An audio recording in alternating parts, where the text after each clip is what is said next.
a Deus. Irmãos, abra aí sua Bíblia, Lucas capítulo 16, versículo 19. Irmãos, eu quero compartilhar com vocês aqui uma palavra hoje, como eu compartilhei pela manhã, que não é um assunto muito palatável, mas um assunto que é preciso nós ouvirmos como igreja, que é sobre o inferno. Então nós vamos falar hoje sobre o céu e muito mais ainda sobre o inferno. Amém? Quem encontrou? Ora, havia certo homem rico que se vestia de púrpura e de linho finíssimo e vivia todos os dias de forma regalada, esplêndida. E havia também certo mendigo chamado Lázaro, que jazia cheio de chagas à porta daquele, e desejava alimentar-se com as migalhas que caíam da mesa do rico. Os próprios cães vinham lamber-lhe as chagas. Morreu o mendigo e foi levado pelos anjos para o seio de Abraão. Morreu também o rico e foi sepultado.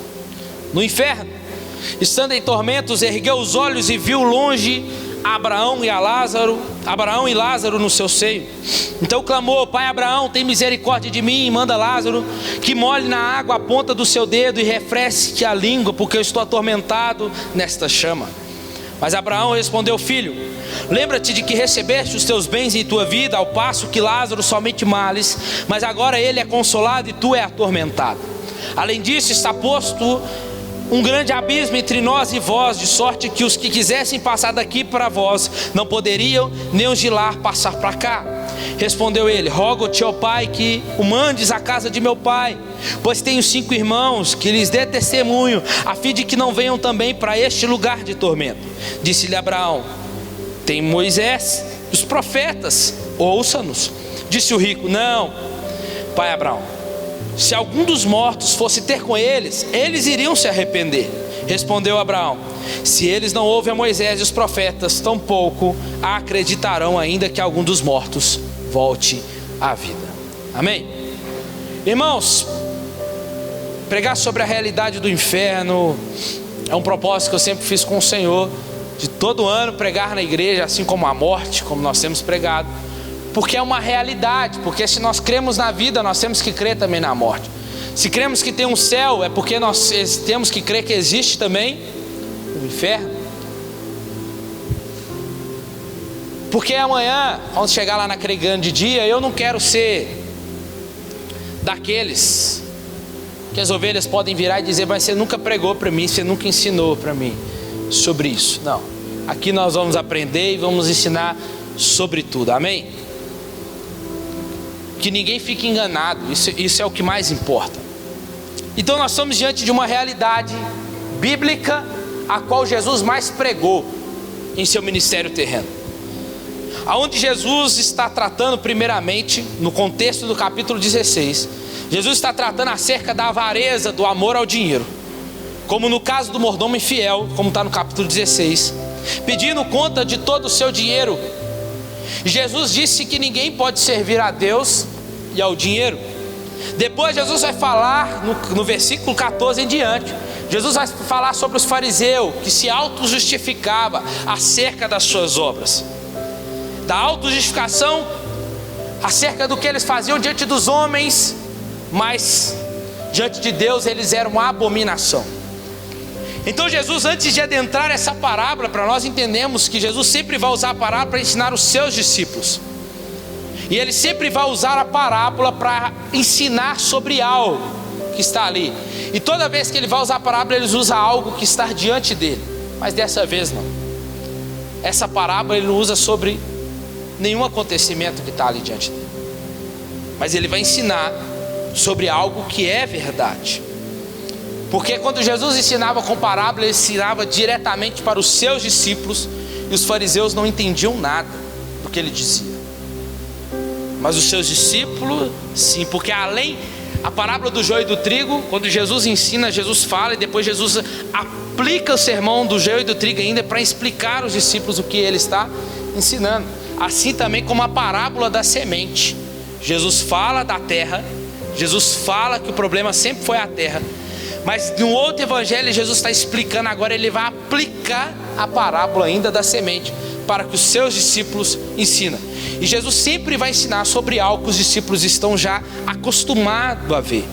Mas agora nós estamos diante aqui, que Jesus vai usar uma parábola para ensinar o que ele está falando, sobre o mordomo infiel, sobre a avareza, sobre a autojustificação. E aí, tratando o caso das riquezas, o destino que ela pode levar, existe uma discussão que os estudiosos dizem sobre essa história que lemos. Porque, pelo fato de Jesus ter nomeado o mendigo de Lázaro, alguns dizem que ela não pode ser chamada de parábola. E esse é o único relato dos evangelhos de Jesus que ele atribui um nome a um dos personagens. Portanto, caso se trate de uma parábola, devemos nos lembrar que as parábolas de Jesus sempre nos transmitem ilustrações, ensinamentos e princípios reais. Amém? Isso é importante, porque muitas pessoas tentam anular as verdades fundamentais dos ensinos de Jesus, principalmente nesse relato. Por exemplo, como eles negam a realidade do inferno, como os testemunhas de Jeová, ou a consciência pós-morte. Eles tentam se apoiar na desculpa: não, isso aqui é só uma parábola, e pronto. Mas a pergunta que eu quero iniciar nessa noite é: você acredita na existência do inferno? Sim ou não? Você não acredita, depois você dá uma passadinha. Acredita vendo. Muitos acham que é a igreja que criou isso, irmãos. Mas aprendemos que a ira de Deus é manifestada contra a humanidade na separação do homem de Deus. O seu ser entregue ao pecado, sua exposição à miséria humana, a sua sujeição à morte física. O inferno é uma das manifestações da ira de Deus.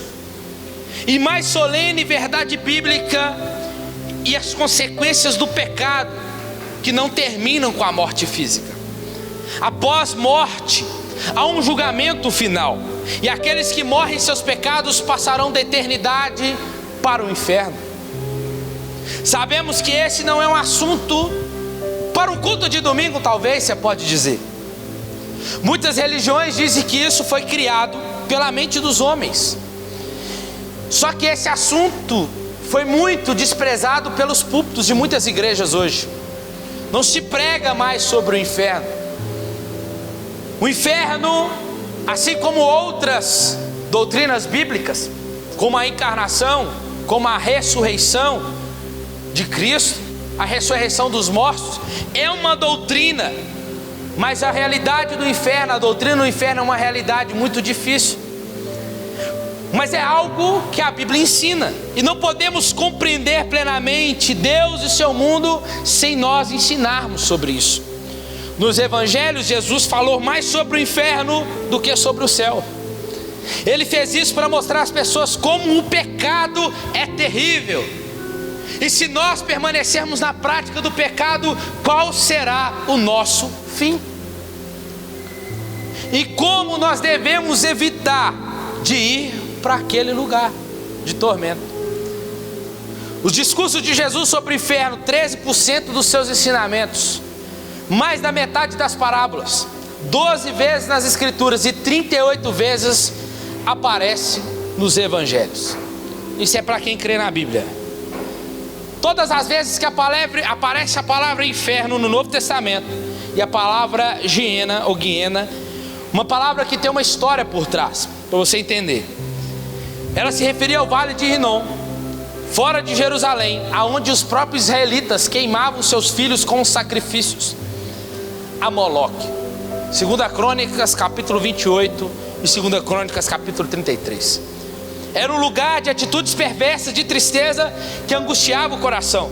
No século I, esse mesmo vale de Rinom havia se tornado agora um depósito de lixo, onde os detritos eram queimados dia e noite, e não se apagava. Então, na época de Jesus, eles associavam essa fumaça, o fogo, os vermes que estavam ali, tudo que era detestável e imundo. Era através disso, esse é o termo horrivelmente que Jesus escolheu para trazer a figura do inferno, aonde o fogo não se apagará dia e noite, noite e dia. Visto que o inferno, irmãos, não foi criado por Satanás. O inferno foi criado pelo próprio Deus, por ordem de Deus. O fogo eterno foi preparado para o diabo. Então o diabo não vai para governar como a gente fica imaginando, não, o diabo com tridente, que fica lá, vai ficar lá. Não, nada a ver. O inferno é para o diabo padecer, ele e os seus asségalas, juntamente com os ímpios que não creram em Jesus. E o inferno, irmãos, ele é uma realidade. E aonde fica o inferno? Talvez você me pergunte. O inferno fica no final de uma vida sem Jesus. O mais terrível aspecto do inferno é a exclusão totalmente da presença de Deus. E é frequentemente dito que o céu é céu porque Deus está lá, e o inferno é inferno porque Deus não está lá. Parece sim estar certo? Sim. Tem elementos de verdade? Tem. Só que não é a ausência de Deus em si que faz do inferno um lugar de tormento, mas é a ausência da sua presença favorável naquele lugar. Porque de fato o inferno é inferno porque Deus está em plenitude, em sua totalidade, em plenitude com a sua justiça contra aqueles. A Igreja Católica ensina sobre o purgatório, que as pessoas vão sofrer e depois elas vão para um lugar bom. Só que isso não existe, isso não é bíblico. E aí a gente lembra da época das indulgências. A pessoa morre, ela vai para o purgatório, fica sofrendo. E como é que eu tiro essa alma de lá? Ó, meu avô morreu, não é crente, está no purgatório. Imagina, se existisse isso. Aí eu falei, eu quero tirar meu avô de lá, eu quero mandar meu avô para um lugar legal, bonzinho, né? No quinto andar do céu, tá ótimo, né? Aí eu vou lá e pago. Isso é indulgência que era cobrado na época. Pagava por aquilo. Lembra de John Tetzel, na época da reforma, quando Lutero começou a ver, é isso, ele vai pagar. E aí tinha a musiquinha, quando a moedinha no fundo do baú cai, uma alma do purgatório sai. Essa era a musiquinha que cantava na época com Lutero lá. E aí a alma ia embora pro céu descansar, um lugarzinho bom, né? Tá tipo parecido hoje, né, irmãos? Vendendo lugar no céu e sugando a lã das ovelhas. Tá tipo isso hoje. Mas não existe isso. Não existe um lugar de purificação das almas. Isso é uma ideia criada por eles. Então entenda, irmãos, o inferno ele é governado pelo próprio Deus. Morreu, acabou, não tem volta. Morreu, nós vamos aprender daqui a pouco aqui. Então o inferno é o lugar onde Deus vai governar, existe para a sua glória, não está fora do seu controle e nem da sua jurisprudência. Lá onde Satanás e nem ninguém terá liberdade também que tanto sonha. Deus governará de onde ele estiver, irmãos. Satanás não é um rei, ele não é um herói trágico e rebelde que vive sozinho e ergue o seu punho para Deus. O inferno, ele é bíblico, ele é um estado.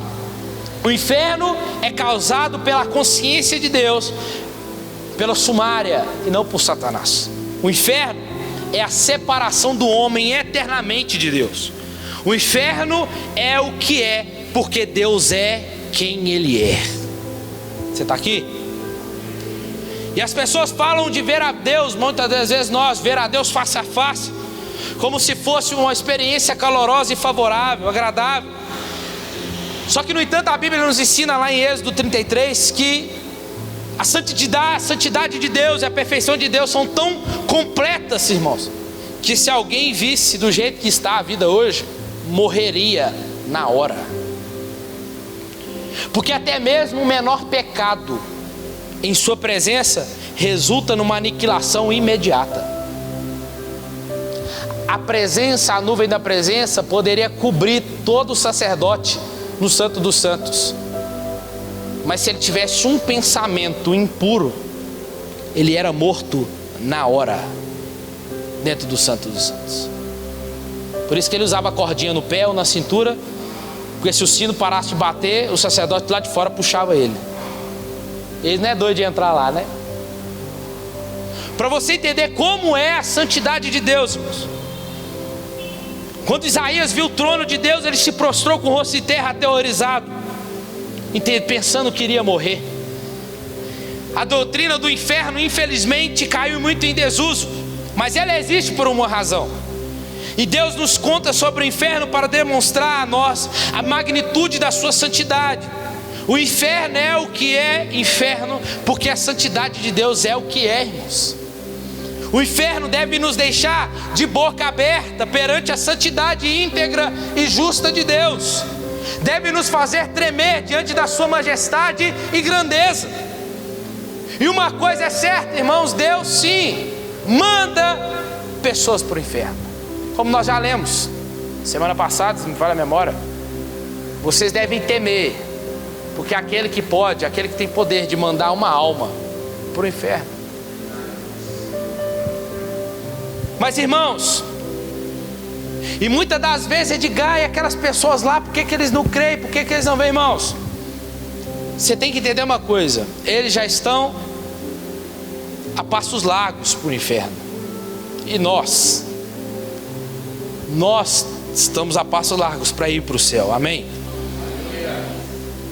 Mas entenda, quem que nos tirou do caminho do inferno? Cristo. Porque é o que nós merecíamos. O inferno, sabe o que é? As pessoas é assim, ó, dizendo: quero paz, quero viver em paz, deixa eu em paz, deixa eu a sós, não quer saber de Deus não. Sabe qual que é o maior problema? É Deus dizer para você assim, ó, tudo bem, vai lá. O problema é quando você fala assim: Deus, quero fazer a sua vontade. Esse é bom. Mas o problema é quando Deus fala assim para você: vai lá, faça segundo a sua vontade. Por isso que Deus é luz, irmãos. O inferno é escuridão. E quando dizemos que não queremos como Senhor e centro da nossa vida, eventualmente obtemos o nosso desejo com a partida, Deus dizendo para nós: vai, pode ir. E nós temos duas opções, como eu vou falar aqui: viver com Deus ou viver sem Deus. Se dissemos não queremos a autoridade de Deus, preferimos viver para nós, isso é inferno. C.S. Lewis diz assim, ó, que no final terá dois tipos de pessoas: a que está pedindo a Deus para deixar sozinho, mas teremos aqueles que dizem: seja feita a tua vontade, como eu acabei de dizer. E aqueles a quem Deus irá dizer no final: seja feita segundo a sua vontade. Irmãos, se nós formos olhar os nossos desejos, as nossas vontades, a gente não quer Deus. Nós não queremos Deus. Nós queremos o que Deus pode dar, não Deus. Nós queremos as bênçãos, não o abençoador. Nós queremos os milagres, mas não queremos o dono do milagre.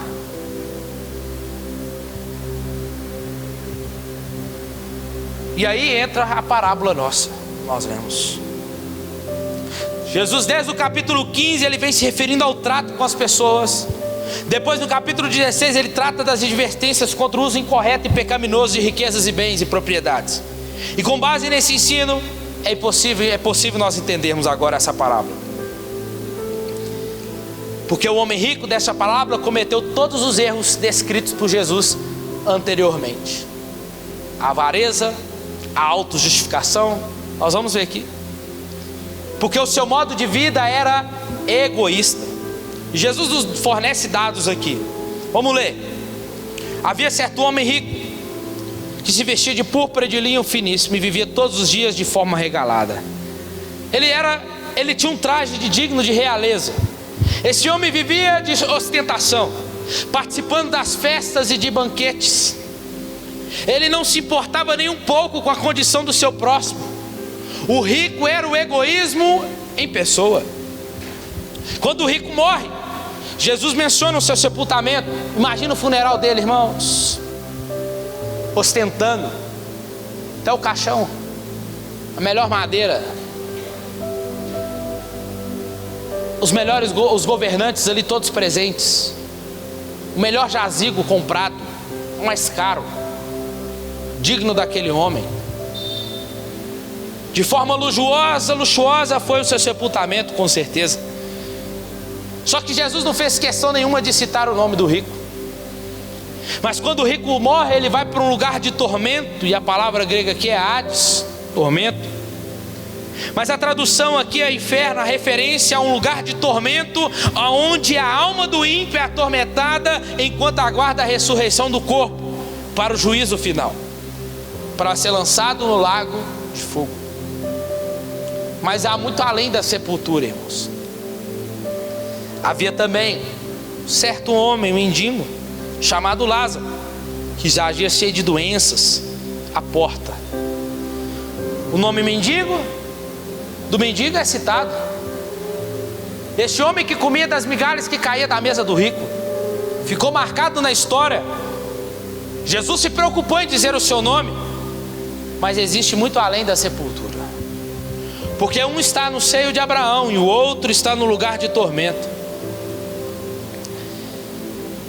As determinadas diferenças, irmãos, da vida do ser humano, que a roupa não vai revelar, a casa não revela, o cardápio da mesa não revela, a sua posição social não revela.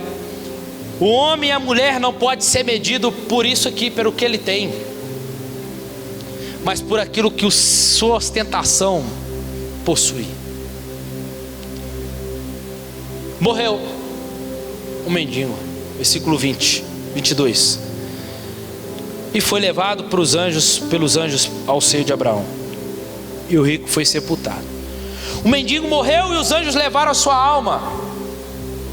Mas escuta, Edgar, ele foi para o céu porque era pobre. Não, ninguém vai para o céu porque é pobre. Ou porque ele passava fome, também não. Ou porque os cães lambiam suas chagas, também não. Ninguém vai para o céu por causa disso. Porque existe muito rico, generoso, crente de verdade, mas existe muito pobre egoísta, que só pensa em si mesmo. Mas é claro que aqui é uma parábola, mas Jesus quer nos ensinar algo aqui. Lázaro significa Deus é o meu auxílio.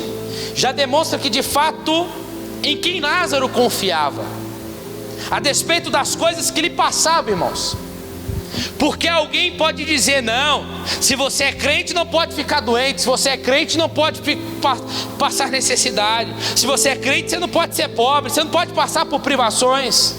Mas irmãos, escuta uma coisa, Jesus quis mostrar que embora a realidade seja pior, isso não interfere na nossa salvação, amém?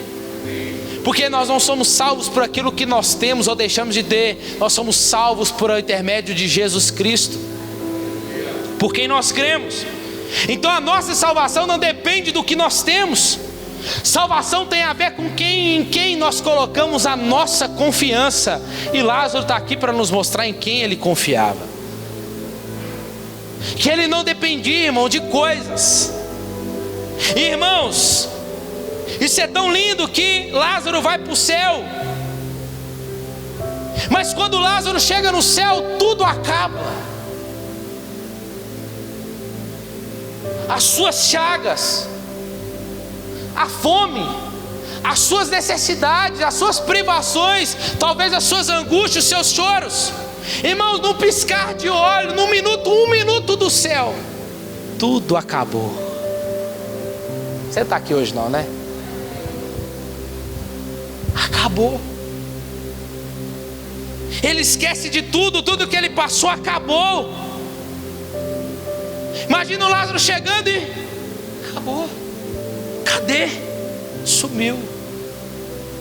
Que aí lembramos da palavra que Paulo deixa para nós, porque a nossa leve e momentânea tribulação é uma leve, irmãos, escuta, o que nós passamos nessa terra é uma leve e momentânea tribulação, mas que vai produzir para nós um peso eterno de glória muito mais excelente. É o que Lázaro experimentou. E escuta, irmãos, Lázaro não pronuncia uma única palavra, nem enquanto está vivo. Jesus não fez questão de mostrar a Lázaro, talvez murmurando, talvez Lázaro questionando, porque ainda ele não tem um carro melhor, porque ainda ele não tem uma casa, a casa boa, porque ainda ele não tem um emprego melhor, porque ele ainda não tem um salário melhor, porque ainda ele não tem uma roupa boa para vestir. Jesus não deixa demonstrando nada disso, irmãos. Jesus está nos mostrando uma coisa aqui, irmãos, que o que vale não são as coisas dessa terra, que o que vale é quem Ele pôs com a sua confiança. Que isso tudo aqui passa, que tudo isso vai acabar. Lázaro nem apareceu antes, quando estava vivo, nem depois da morte, dizendo: nossa, até que enfim que acabou, nossa, que bom que eu cheguei aqui, porque eu não aguentava mais aquela vida. Não parece.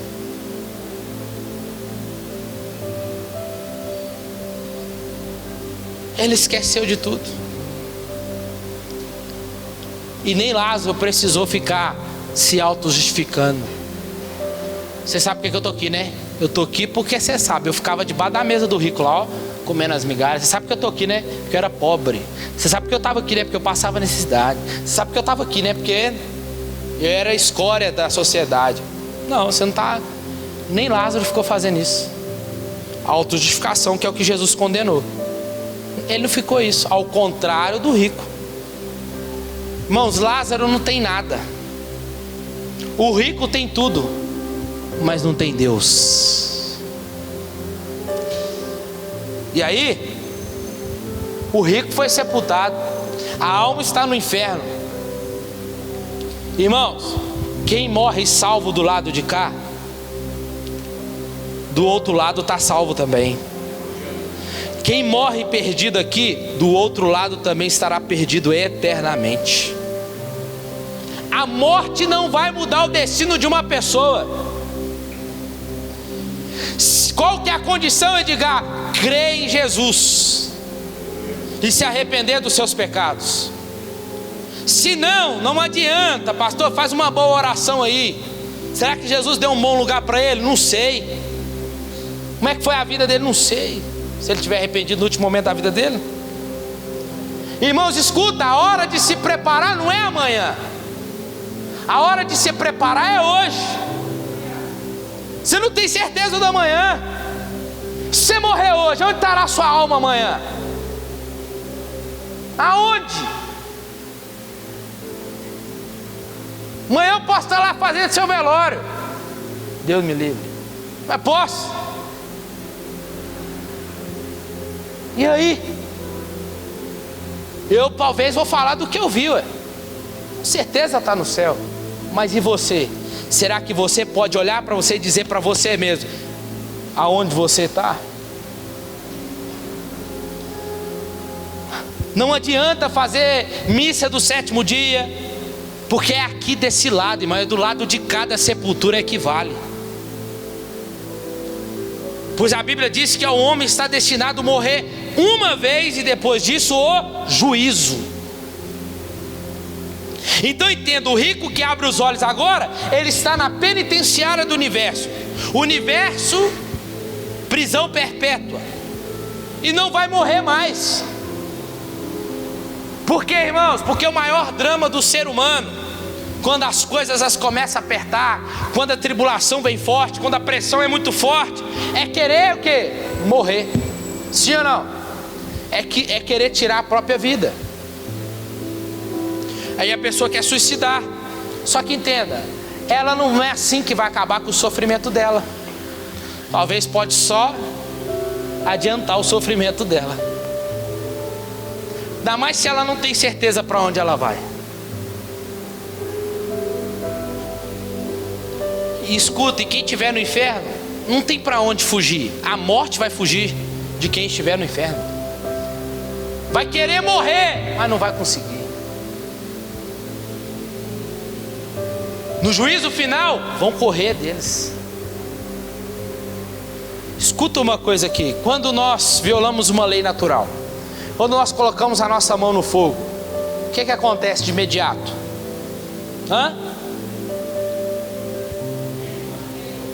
Onde você pega naqueles vidros todo, o que vai acontecer? Corta. Se alguém pular do prédio, o que vai acontecer? Ou vai morrer, ou vai ficar acamado pro resto da vida, né? Escuta, a reação vem na hora, a consequência vem na. Aí você pensa no espiritual, demora na sua concepção. Quando ela vem? Quando pecamos. Quando a gente peca, Deus manda um anjo bater em você? Bem que podia, né? Mas não manda. Mas só que Deus sabe o que Ele vai fazendo? Ele vai dando corda com o nosso pecado. Aquele pecadinho de estimação que a gente amarra a coleira nele, sabe? A gente põe no cinto aqui, puxa ele para lá, puxa ele para cá, alimenta ele, dá água, dá comida, não é? Porque a gente não quer abandonar ele, então a gente faz dele de estimação. Esse pecado aí, escuta. Só que aí o homem, nós pensamos que está tranquilo, que está tudo bem. Só que nós esquecemos de uma coisa, que nós vamos morrer. O ímpio esquece que ele vai morrer um dia. E aí não tem como fugir depois. E aí é que a conta chega. A gente pensa que está tudo bem, nós vamos pecando, vamos ficando aqui, vamos fazendo isso ali, deixando aqui, e Deus, parece que Deus, ó, tá longe. Mas calma, o dia chega, a conta sempre chega. Talvez não chega antes do 5º dia útil, mas ela vai chegar. Mas chega. E chega certeira que vai ser só uma. Irmãos, vai ser condenação eterna ou vai ser bem-aventurança eterna? Nem sempre a posição do homem que tem diante dos, nem sempre a posição que o homem tem diante dos homens, ele tem diante de Deus. Escuta, eu e você só temos uma vida para viver. Você não tem um amanhã. Então o que eu e você estamos fazendo com a vida que Deus nos deu no dia de hoje? Eu não vim aqui nessa noite falar sobre a melhor vida sua na terra, o seu financiamento, seja ele do carro, da casa, glória a Deus por isso, sobre a sua beleza. Mas eu estou falando aqui de um assunto mais importante do que isso, sobre a sua eternidade, aonde passaremos a nossa eternidade. O que adianta um homem ganhar o mundo todo e perder a sua alma? Só que hoje os crentes estão ganhando muito mais o mundo,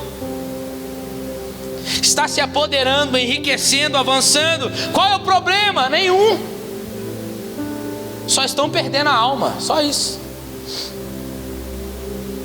Só que a morte, irmão, ela vem a todas as pessoas. Ela não fica escolhendo quem é quem, ela vem. Só que a gente esquece do depois. As pessoas, não adianta nada chegar lá e falar, era uma pessoa boa, era uma pessoa assim, era uma pessoa assada, mas se não creu em Jesus, irmãos, não existe outro termo. Não existe. Deus é injusto de forma nenhuma. Nós que somos. Porque nós merecíamos o inferno como destino. E ainda Ele fez questão de nos tirar de lá. Esse homem rico da parábola fazia tudo para o corpo: roupa, banquete, prazeres. Mas e para a sua alma?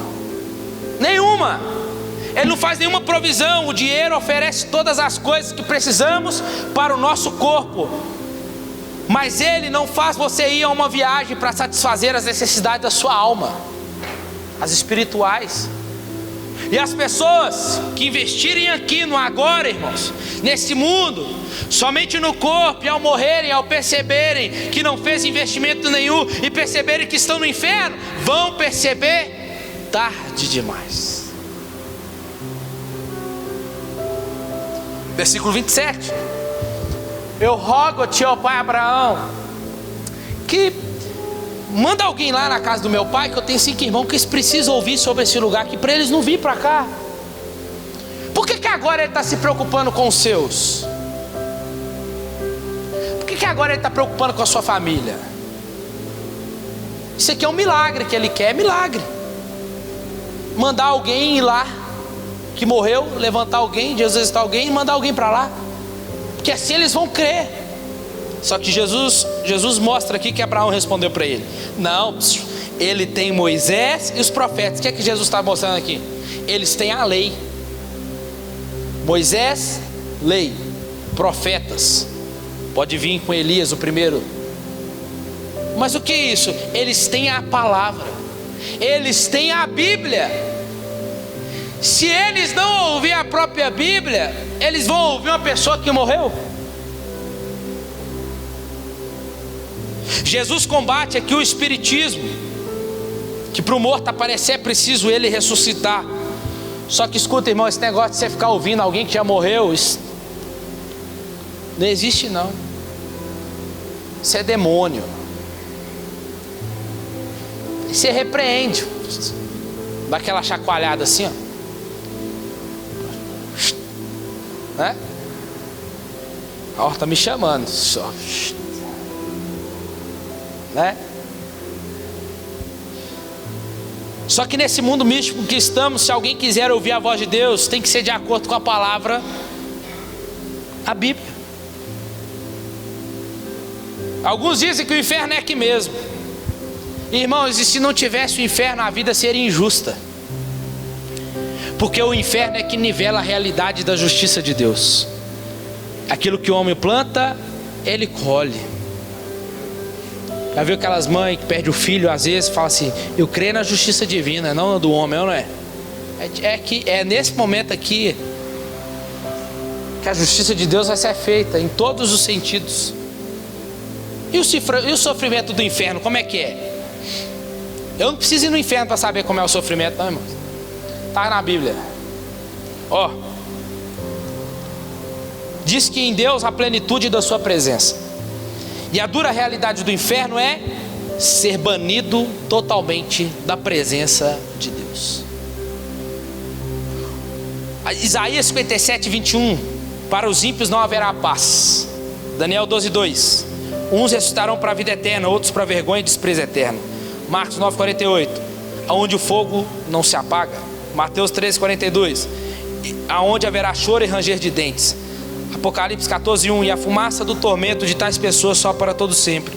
Para todos que adoram a besta, a sua imagem. Para quem recebe a marca do seu nome, não há descanso. O sofrimento será indescritível, assim como a felicidade do céu vai além da nossa compreensão. Lá no céu, lá no inferno, não é aonde os perversos, os ímpios, aqueles que não creram serão torturados, mas é aonde eles sofrerão a perfeita justiça pelos seus pecados. Deus não é cruel, irmãos.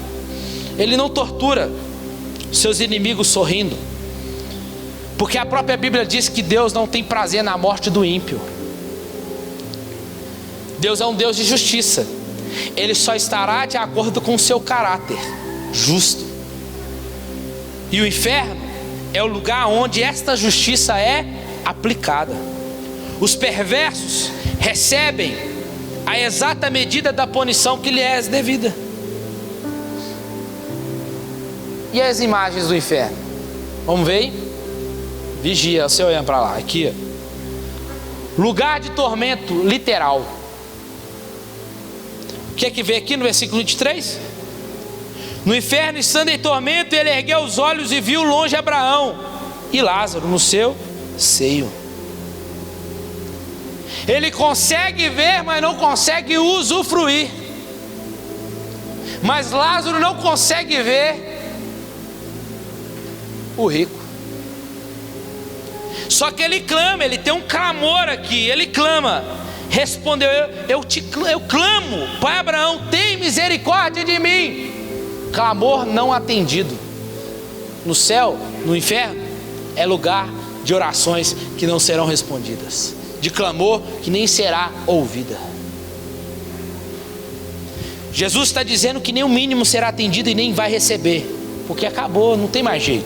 O inferno não tem como sair, a prisão perpétua não tem como nem se arrepender.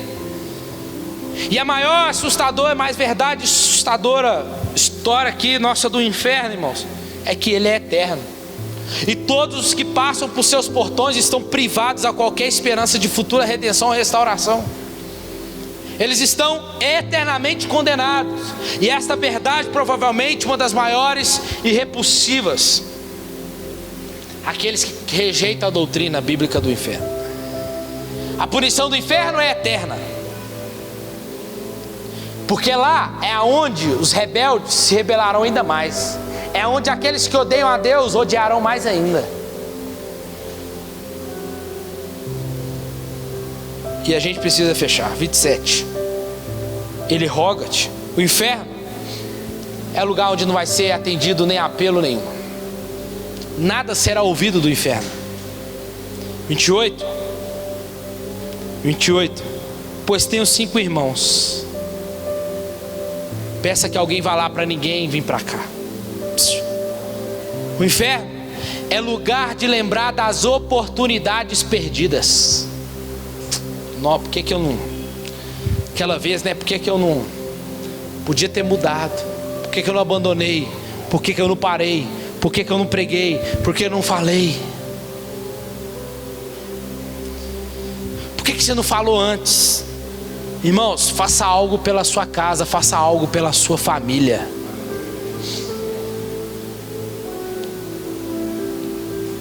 Essa ideia de querer ajudar a família, como ele está aqui, de alguém vir da morte para salvar, é errado, irmãos, porque nem isso ia salvar a família daquele rico.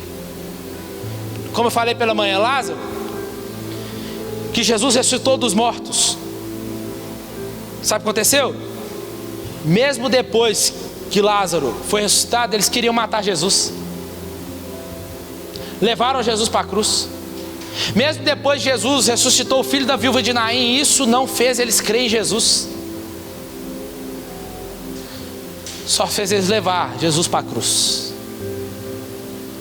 Eternidade, quanto tempo, Edgar? Não tem.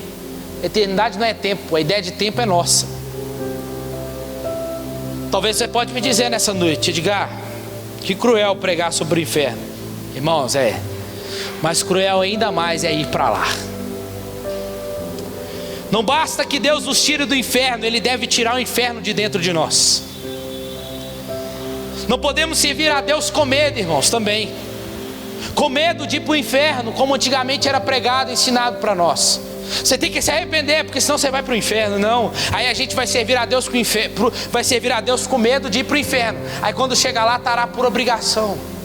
Não, nós não podemos servir a Deus por medo de ir para o inferno. Nós temos que servir a Deus por prazer de estar em plenitude na sua presença. Porque como diz Lutero, o inferno só é inferno porque Deus não está lá. Mas se Deus estivesse lá, era lá que eu queria estar. Irmãos, porque se estes que entregam a vida para Jesus por medo de ir para o inferno, eles vão detestar o céu. Porque só pode ir para o céu de fato, irmãos, aqueles que amam a Deus e confiam, é que vão desfrutar do céu de fato. Se não amarmos, viver lá se tornará escravidão. Seria como casar com alguém forçado. Eu não tenho prazer nenhum de estar com uma pessoa. E a única maneira de desfrutar do céu é quando aprendemos a amar a Deus. Somente uma experiência de amor pode reorganizar a estrutura fundamental do nosso coração para criar amor e confiança em Deus. Edgar, como então eu faço para não ir para o inferno?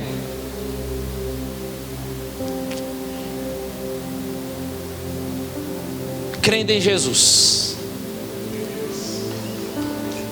Somente Ele e mais ninguém.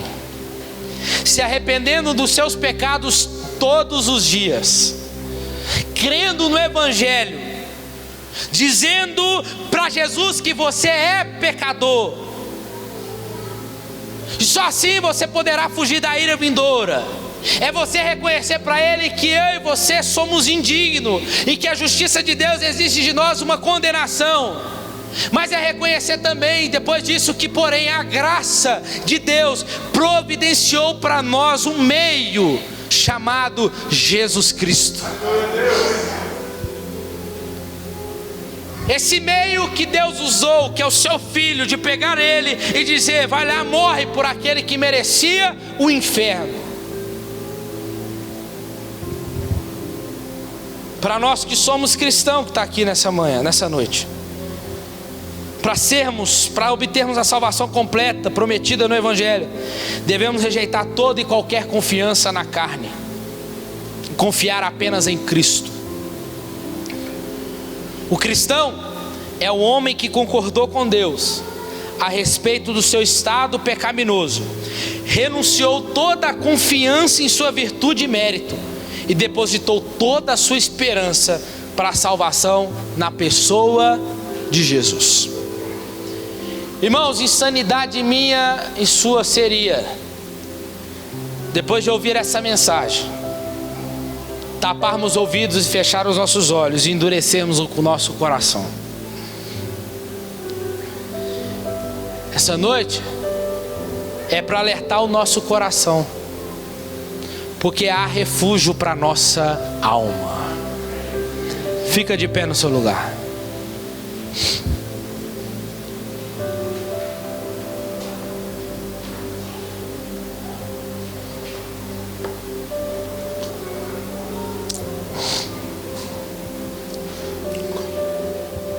Feche seus olhos.